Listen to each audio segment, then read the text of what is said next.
नमस्कार दोस्तों, मैं आरजे यादव अंकित आपके लिए लेकर आया हूं पंजाब की एक ऐसी कहानी जिसे सुनकर आपका माथा चकरा जाएगा, आपका माथा ठनक जाएगा। आप सोच में पड़ जाएंगे कि आज के ज़माने में लड़कियां तो क्या, लड़के भी सुरक्षित नहीं हैं। ये कहानी पंजाब के जालंधर शहर की है। जालंधर शहर का एक इलाका लगता है साथियों, कपूरथला रोड। ये कहानी कपूरथला रोड की ही है। दरअसल 21 नवंबर 2022 शाम की घटना है। 21 नवंबर 2022 लगभग शाम के 8 बजे के आसपास जब सड़कों पर पूरा अंधेरा होता है, स्ट्रीट लाइटें जली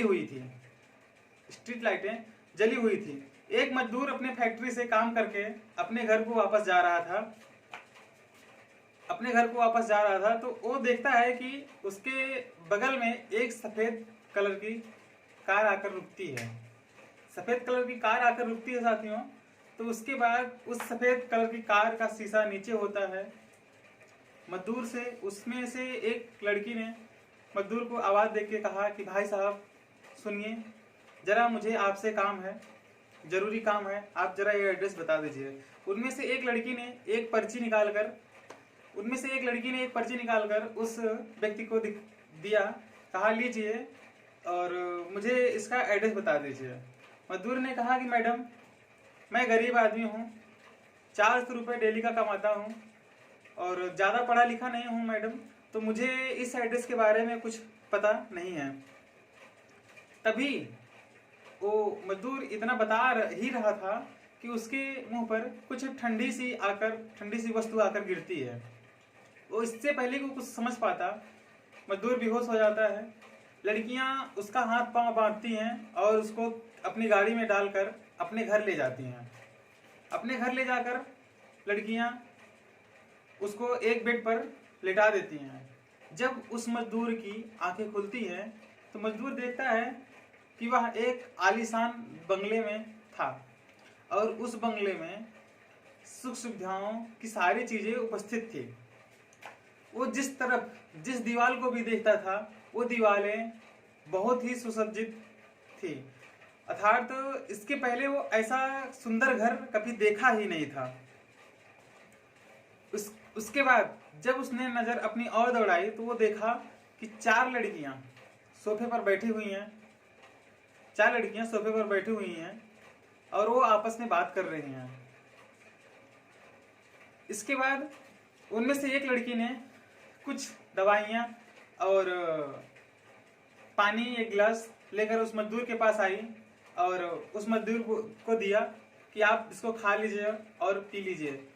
मजदूर आनाकानी करने लगा, लेकिन वो उसका हाथ पैर बंधा हुआ था, जिससे कि वो बहुत ज़्यादा कुछ नहीं कर पाया। लड़कियों ने कहा कि अगर आप इसे नहीं खाएंगे तो आपके साथ वो अंजाम होगा जो आप सोच भी नहीं सकते हैं। मजदूर डर गया, वो ज़्यादा कुछ कर भी नहीं सकता था साथियों, तो उसने बिना कुछ किए ही वो दवा खा ली, पानी पी ली। दवा खाने और पानी पीने के बाद उसके शरीर में अजीब सा बदलाव होने लगा।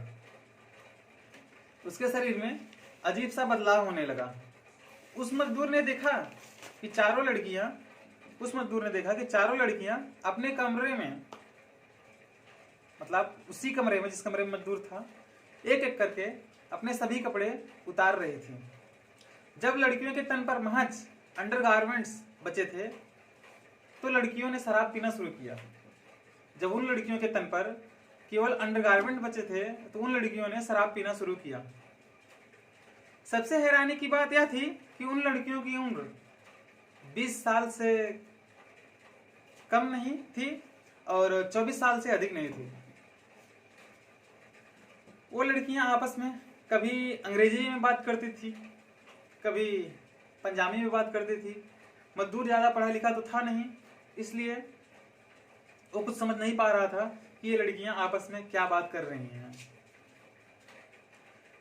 वो मजदूर कुछ समझ नहीं पा रहा था और दवाई खाने के बाद उसके शरीर में कुछ अजीब से बदलाव हुए थे। वो लड़कियां उसके साथ बारी बारी से कुछ उल्टी सीधी हरकतें करने लगती हैं जो उस आदमी को अच्छा नहीं लग रहा था।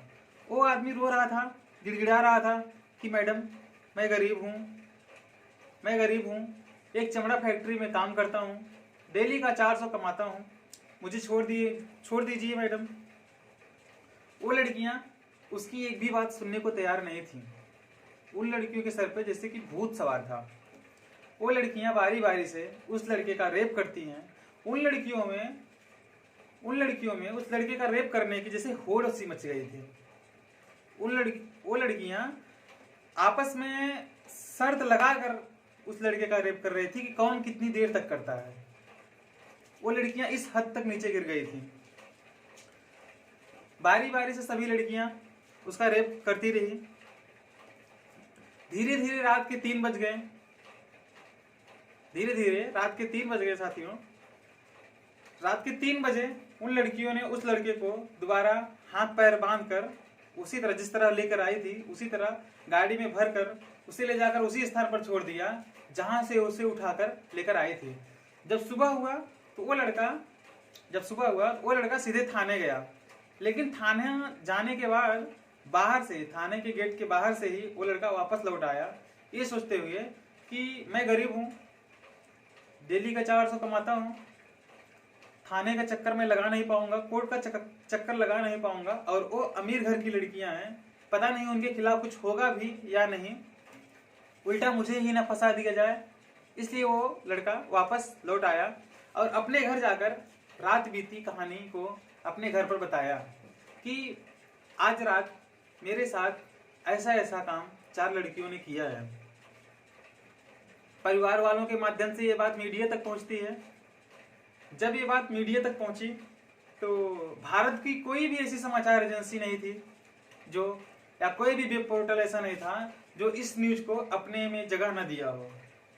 जब ये खबर मीडिया में हाईलाइट हो जाती है तब पुलिस प्रशासन के हाथ पांव फूलते हैं, पुलिस प्रशासन जागती है और उस एरिया की सारी सीसीटीवी को खंगालने का काम शुरू करती है कि उन 4 अमीर लड़कियों को पहचाना जा सके, उस कार को पहचाना जा सके और ऐसी लड़कियों को पकड़ा जा सके जो एक लड़के का रेप की थी। लेकिन ये बात जब जालंधर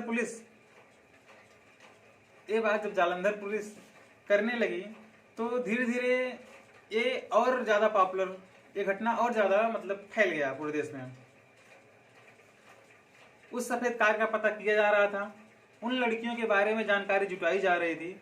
मीडिया ने जब उस लड़के से, भारत की समाचार एजेंसियां और मीडिया जब उस लड़के से पूछा कि आप थाने में एफआईआर क्यों नहीं किए, जब आपके साथ इतना गलत काम हुआ था तो आप थाने में एफआईआर क्यों नहीं किए, उस लड़के ने और उसके परिवार वालों ने कहा कि साहब हम लोग गरीब आदमी हैं, महीने का 12,000 कमाते हैं, इससे घर का खर्चा ही सही से नहीं चल पाता है, और वो अमीर घर की लड़कियां हैं, हम मुकदमा और ये सब करके थाने का चक्कर और कोर्ट का चक्कर ही नहीं लगाएंगे, इसमें हम इस पचड़े में पड़ना नहीं चाहते हैं और इस मामले में हम कोई कानूनी कार्रवाई भी नहीं चाहते हैं।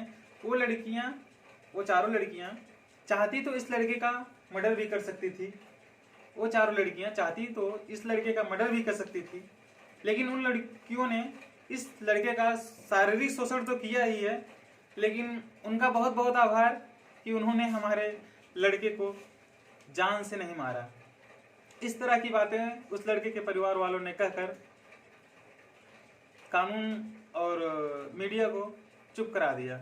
लेकिन जालंधर पुलिस, पंजाब पुलिस अभी भी सोच रही थी कि उन 4 लड़कियों के बारे में पता लगाया जाए और दुनिया को बताया जाए, समाज को बताया जाए कि वो 4 लड़कियां कौन हैं जिन्होंने ऐसी घिनौनी हरकत को अंजाम दिया था।